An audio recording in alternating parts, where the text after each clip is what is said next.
I'm Dwayne Brown. Tonight on KPBS Evening Edition, we've all been asked to cut back on water use. Now the city of San Diego could make it mandatory. We'll also get a status report on the big desalination plant under construction in Carlsbad. Developers say it could provide relief for our water worries. I'm Amitha Sharma. It's 4 weeks until Election Day, and early voting has already started. Yet less than half of voters are expected to cast a ballot. We'll look at the reasons why. And we'll take you to a one-of-a-kind gathering in Coronado. Wounded veterans and their families learning how to deal with pain and loss. KPBS Evening Edition starts right now.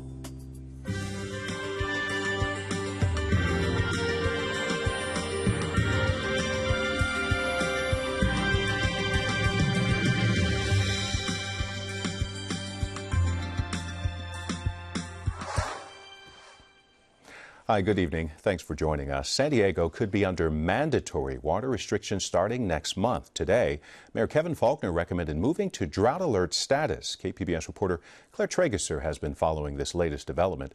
She joins us from the newsroom to explain. What does drought alert status mean, Claire? It's one level up from where the city has been since July. Right now, limited water use is recommended but not required. Faulconer says it's time to make it mandatory. Lawn and landscape irrigation will be limited to 3 days per week. The good news is that many San Diegans are already doing this and won't have to change their habits. There are also several other restrictions. San Diegans would be assigned designated days when they can water their lawns. They also wouldn't be allowed to wash their cars at home between 10 a.m. and 4 p.m., and ornamental fountains would need to be turned off. There are also limits for watering potted plants, fruits, and vegetables.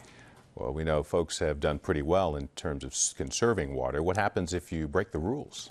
The mayor plans to reassign 10 city employees to enforce these measures, but he says they'll mostly be educating residents, not fining them. If fines are given, he says they'd be about $100.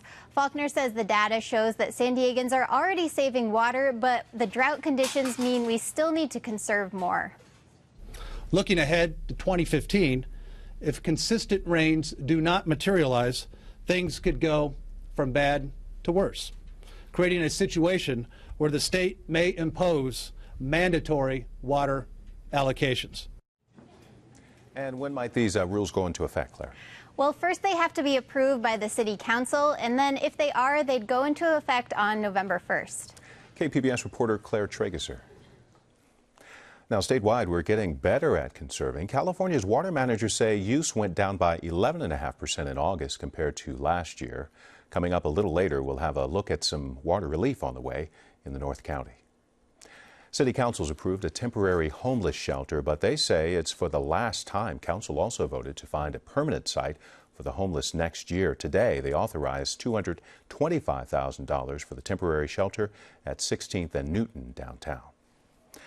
A San Diego judge says a lawsuit against the Border Patrol can go forward. It was filed by the family of a man beaten and tasered by agents at the San Diego Port of Entry in 2010.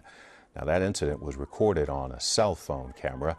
Anastasio Torres died of a heart attack later. Agents say they had to use force because he resisted being deported.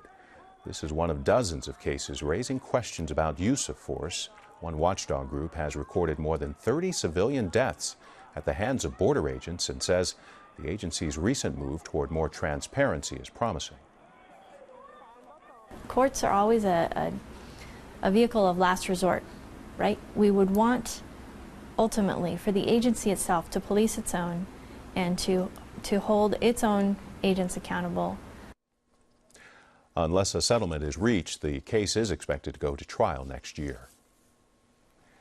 No strike yet at the San Isidro School District. The district and teachers union are meeting one last time, hoping to avoid a strike. Teachers say they face pay cuts and they're at odds with the district over class sizes and the length of the school year. The district says it's in financial trouble. It's gotten a negative certification from the state for its finances, meaning it might not be able to pay all of its bills.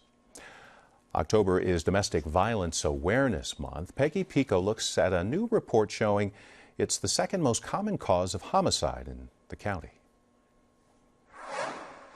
1 in 5 homicides in San Diego County last year were the result of domestic violence, according to a new report by SANDAG's Criminal Justice Research Division. My guest, Cynthia Burke, led the research study. Also joining us is SDPD Lieutenant Misty Sedron with the Domestic Violence Unit and Director of the San Diego Family Justice Center. Welcome. Thank you. Now, Cynthia, your report found that arguments were the #1 cause of homicides in 2013, followed by domestic violence and then gang-related activity. Is this similar to what you've found in other years, or is domestic violence on the rise? We know that it's always those 3 reasons are the most common that we see. There's variation up and down. Domestic violence was down slightly, but when you look at the percentage of victims who are women and some of those characteristics, it's very drastic. We know there's 45 calls, domestic violence crimes reported to law enforcement across San Diego County daily. Obviously, not all of those turn into homicide, but DV is a big issue. And I understand it's underreported, correct? It is. We don't know exactly what percentage, but we know that 28% of rapes are reported according to victimization surveys, so I think it's fair to consider it somewhere within that realm. You also found in this report that 4 out of 5 female homicide victims last year died at the hands of either a spouse, a boyfriend, or a family member. How does that number compare to male victims? 4 in 5 women, as you said, 1 in 5 males, 16% were actually victimized by somebody that they were close to, so much higher for women. And Lieutenant Sedron, what are some of the signs that abuse, violence, domestic violence is escalating? Well, most of the data that we've seen, it starts with an argument, and then the argument, because of the anger management, can escalate into then a slap or a push. So it can manifest itself from simply verbal, then it escalates into something physical or even sexual. So it comes in all different methods. And I think also there's other subtle signs as well, like if they're not maybe abusing the woman or the spouse, but they're abusing someone else in the family, or something else. Right. Fear and intimidation that goes on from the abuser comes in all different shapes and sizes, and something even as subtle as, which is not subtle, but animal abuse. That's even a trigger of a red flag for domestic violence. What is the conviction rate and or the arrest rate for domestic violence or abusers? I don't have the specific numbers for the conviction rate. Maybe Dr. Burke does, but I can tell you that the city of San Diego PD, of that 16,889 cases in the county, we had 7,200 of those cases. So the San Diego Police Department investigates almost 45% of the entire county's domestic violence cases. And do you have data on that? Is there I don't. It's obviously a silo of going down, because I think is what happens when they go out for a call for service is going to be greater than the number of crimes, for example. And as it moves through the system, the evidence and being able to determine who's primary, who's the responsible one, and then sometimes needing the victim collaboration and support during prosecution. Now, Lieutenant Sedron, what should you do if you think somebody might have be a victim of domestic violence? Let's say you're a friend or a family member. What should those people do? Well, the first thing is safety is the most important thing. And if you or someone you know is the victim of domestic violence, make a call.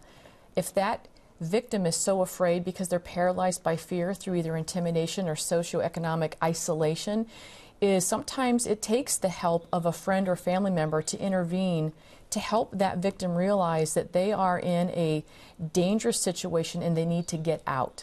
And Cynthia, do you think there's enough resources to handle the amount of domestic abuse we have here in the county? I think we could always use more. I think that right now there's a large amount of resources with the Family Justice Center that's open to everybody across San Diego County. It's a one-stop shop. We have shelters, but I think it's getting people to come forward to feel safe to do that. And Lieutenant Sedron, as far as let's talk about the Family Justice Center, what services do you offer there? The Family Justice Center can give a victim, if they come in our front door, a temporary restraining order. We provide also counseling for adults, children, seniors, and military personnel. They also can help you with basically becoming economically independent. So we have an 8-week job course where the victim can understand how to re-enter the job market so they can be empowered. We have clothing for not only the adults, business suits and for court appearances or job interviews, but they also have children's clothing, diapers, strollers. there's a lot of things that we can do at the Family Justice Center for All them. right, unfortunately, we're out of time, and we have a lot more on the resources on our website. Right. I'll tell you about those in a minute. But Lieutenant Misty Sudrin and Sandag's Cynthia Burke, thank you very much. Thank you. Thank you. The first Road to Recovery conference on the West Coast is being held on Coronado. It's designed to bring wounded veterans and their families closer together, providing hope and healing as they transition to civilian life. Is there a certain timeline where it would be better, for his recovery to get back in touch with the men that he was in combat with? Or what are your thoughts on that? Melody Butler and her daughter Mia are getting feedback from wounded warrior Donnie Dahenbaugh about how to keep her husband going when the going gets tough. There's no time like the present, if that doesn't sound too cliche. Dahenbaugh was a corporal in the Marines, separated from his squad mates in 2004 after being shot in the face while on duty in Iraq. He says the road to recovery has to involve the family. The service member, the veteran, the Marine, the proud soldier, they hear their family say things that they've never heard before. And a lot of that it's a tough reality. 56 wounded vets and 200 family members from across the country got an all-expenses-paid trip to San Diego to create meaningful group experiences while attending seminars, workshops, and panel discussions. Everything we've experienced during the last 3 days has been phenomenal beyond description. Celebrating its 10-year anniversary, this event happens once a year. And the Road to Recovery Conference is only one part of what we do. Emergency financial aid is what most people know the Coalition to Salute America's Heroes by. The group's motto is rebuilding and restoring lives, one family at a time. If you or your family would like to attend the Road to Recovery Conference next year, you can apply online at saluteheroes.org.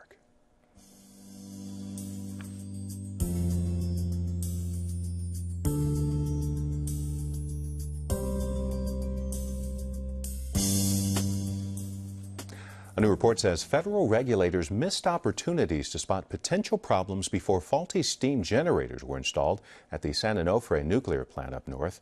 The plant was closed, of course, down for good last year because of problems with those generators. A report from the Nuclear Regulatory Commission says its inspectors missed shortcomings in how the replacements were evaluated.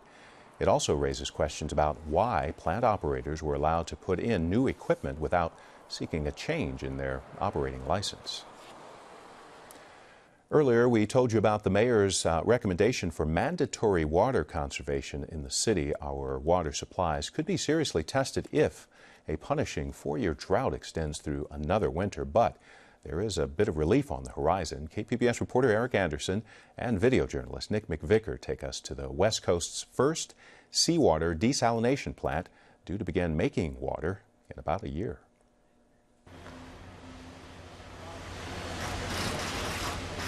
The concrete foundations are in, steel beams are up, and the machines needed to turn salty ocean water into drinkable fresh water are being put together.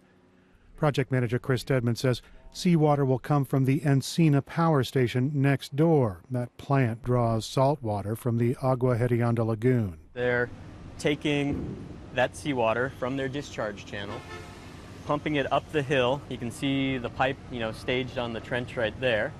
Comes all the way up the hill, heads over that way, and over to our first stage of filtration, which is called pretreatment. The water will be filtered. Then, Stedman says, the salty water will be fed into one of several large electric pumps. When you run a current through there, it'll cause a stator to start spinning around. That spinning around happens through this shaft right here. That'll turn the impeller right here, or the pump. That starts scooping the water. That scooping action pressurizes the water, and that pressure forces the seawater through stacks and stacks of filters. It enters into all of these white pressure vessels, which contain reverse osmosis elements. The salinity of the water changes. So you'll get double salty seawater on one side and very clean, almost a clean slate, pure H2O on the other side. The fresh water is treated, then pumped into the regional water grid, and the salty water goes back into the ocean. Poseidon Vice President Peter McGlagan says the plant will make 50 million gallons of drinking water a day. The reason why we're doing this is because the Pacific Ocean is not dependent upon snowpack or rainfall. It's always going to be there, the largest reservoir in the world. If for that matter. And so here we have a truly drought-proof supply. McLagan says if the Carlsbad facility works, more projects will likely be proposed. Environmental advocate Marco Gonzalez knows what's at stake. There have been more than 20 proposals to build various sized and types of desalination plants around California. We know with increasing drought conditions, there's going to be a lot more pressure for that. Gonzalez is worried about the environmental impact on sea life. Tiny creatures will be sucked into the plant, and others might be hurt by the briny discharge.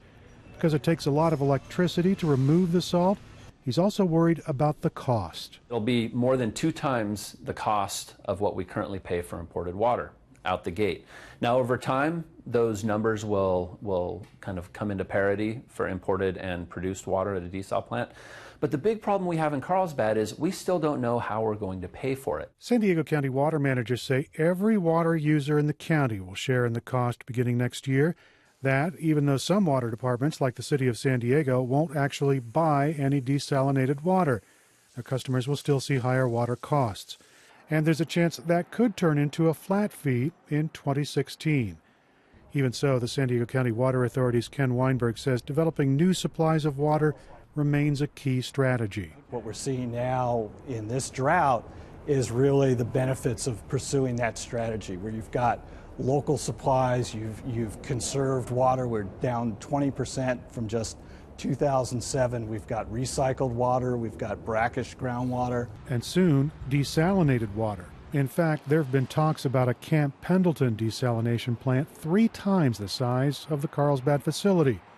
Weinberg says that's mostly long-term planning, but he says reducing reliance on imported water is very much a present-day concern. In the future, we think we're going to be about half local supplies and conservation and about half imported water. And that local supply is a mix of seawater desalination, recycled water, groundwater, and continued and expanded water conservation. The Carlsbad plant will be the largest desalination facility in the Western Hemisphere. How it performs will likely influence how other California projects are viewed. Poseidon's Peter McLagan says he's confident that the technology will prove itself. We think once the plant does go online, everybody's going to realize that this source of water from the Pacific Ocean can be and should be a part of our future water portfolio. McLagan says operators will start testing the plant next spring. He's hopeful the facility will begin full-time water production a year from now.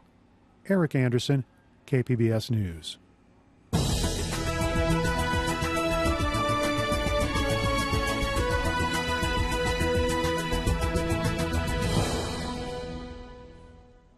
A new poll tonight shows just how tight the race is in the 52nd Congressional District. It gives Republican challenger Carl DeMaio a 3-point lead over Democratic incumbent Scott Peters. The margin of error is about 4 points, so this is pretty much a dead heat. Thursday, our media partner, 10 News, will broadcast a debate between the candidates. A new report by National University System Institute for Policy Research predicts voter turnout for the November 4th election will be higher than the June election. Amita Sharma breaks down the analysis.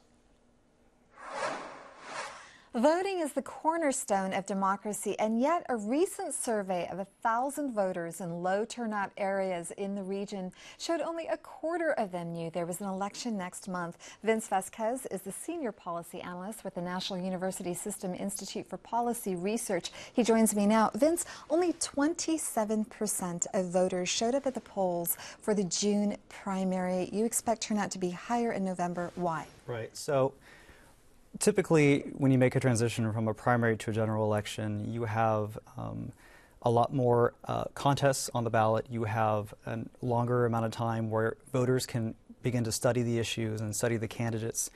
And I think that's what's happened here in San Diego. We also had in the summer an issue with voter fatigue from the 2 or 3 special elections that we had in the city of San Diego. So I think now voters have had more time to think about the issues and the candidates, and there's a lot more candidates and a lot more campaigns who are knocking on doors, trying to contact voters, trying to get their votes, and that certainly has an impact on voting.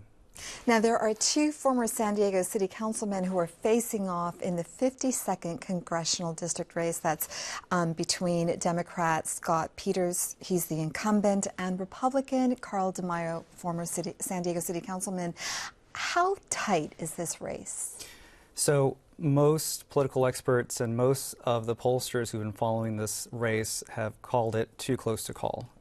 It's really a toss-up, and the reason being is that it's a place of changing demographics, and we've looked at the past 2 years where the Republican registration edge in the district has actually been cut in half. It's fewer Republicans now than there were 2 years ago. There's also slightly more Democratic voters than there were at that time. We also expect for a late surge in that district as well, and that typically tends to be more decline to state voters and more Democrats than there are more new Republicans that are being registered. So who do you think will benefit, given the fact that there were people in the northern coastal regions who voted for former San Diego City Councilman Carl DeMaio in the 2012 mayoral race? Right. So we did an analysis and we looked at this issue of these new or casual voters that are going to be showing up. Folks who either skipped the June election or they weren't registered at the time. And there could be potentially up to 45,000 of those voters. And many of them are in the northern city coastal communities in places like Del Mar Mesa, Torrey Highlands, La Jolla, Pacific Beach. They voted strongly for Carl DeMaio when he ran for mayor overall, looking at those precincts. But Scott Peters actually did best in those areas when he ran for Congress, as well as when he ran in the June primary. So it's an issue of voter psychology. Do voters see a mayoral race differently than a congressional race? Do the qualities that they're looking for in those candidates in those separate races different? Do they differentiate? And I think it remains to be seen what happens, and clearly we'll have to wait until Election Day to find out that result. So what effect do you expect that race, the race for the 52nd Congressional District, to have on the 6th District race for the San Diego City Council? That's between Democrat Carol Kim and Republican Chris Cate. Right. So the interesting thing is that the District 6 boundaries completely overlap with the congressional district in the 52nd. So there's going to be a higher turnout rate in the 52nd because there's millions of dollars right now being spent on TV ads and mailers and get out the vote. And that's going to have a bump in the turnout for District 6. That's generally going to be more Democratic voters and more decline to state voters. And we had looked at by precinct where those areas are of these new and casual voters that we're expecting to show up anyway. And they're actually in precincts where Chris Cate won the majority or more than the majority of the votes in June. So we expect for Chris actually to do well with those new voters who will be showing up in November. So there's a mayoral race in the city of Escondido between incumbent Sam Abed and challenger Olga Diaz. Now, traditionally, statewide, Latinos have been, they just simply haven't flexed their political muscle at the polls as they could. Do you expect that to be different in the city of Escondido, given its history on immigration issues? I think there's more of a motivated Latino electorate now than there ever has been in Escondido, and I think it's something that acutely affects them on the local level. Olga has been somebody who is clearly, obviously from the Latino community, but also somebody who champions those issues from the community. And irrespective of who wins in this race, we expect for the city races to get only more competitive. And you're going to see shift in terms of partisan registration from Republican to more Democratic and more decline to state, and also with more Latino voters. And you can look at the level of Latino voter registration in the national city, where you have about 48% or so Democratic voters, but about 60% of those voters there are Latinos. And I think at some point we're going to see similar effects in Escondido. Vince Vasquez, thanks so much for coming on the program. Thank you. I'm Gwen Eichel on the next News Hour, how one artist turned the National Mall in Washington into his own temporary canvas. That's Tuesday on the PBS News Hour.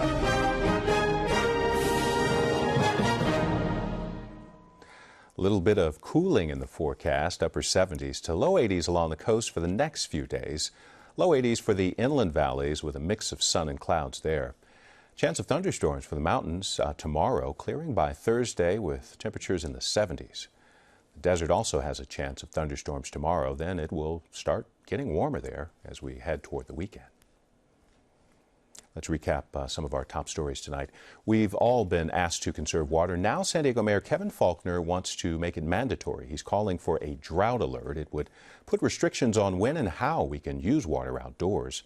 City Council has to approve the alert status. If they do, the mandatory cuts could take effect November 1st. A San Diego judge says a lawsuit against the Border Patrol can go forward. It was filed by the family of a man beaten and tasered by agents at the San Diego Port of Entry back in 2010. That incident was recorded on a cell phone camera. Anastasio Torres died of a heart attack later. Agents say they had to use force because he resisted being deported. Unless a settlement is reached, the case is expected to go to trial next year. And San Diego City Council's approved a temporary homeless shelter, but they say it's for the last time. Council also voted to find a permanent site for the homeless next year. Today, they authorized $225,000 for the temporary shelter at 16th and Newton downtown. Of course, you can find tonight's stories on our website, kpbs.org/evening edition. Thanks for joining us. Have a great night.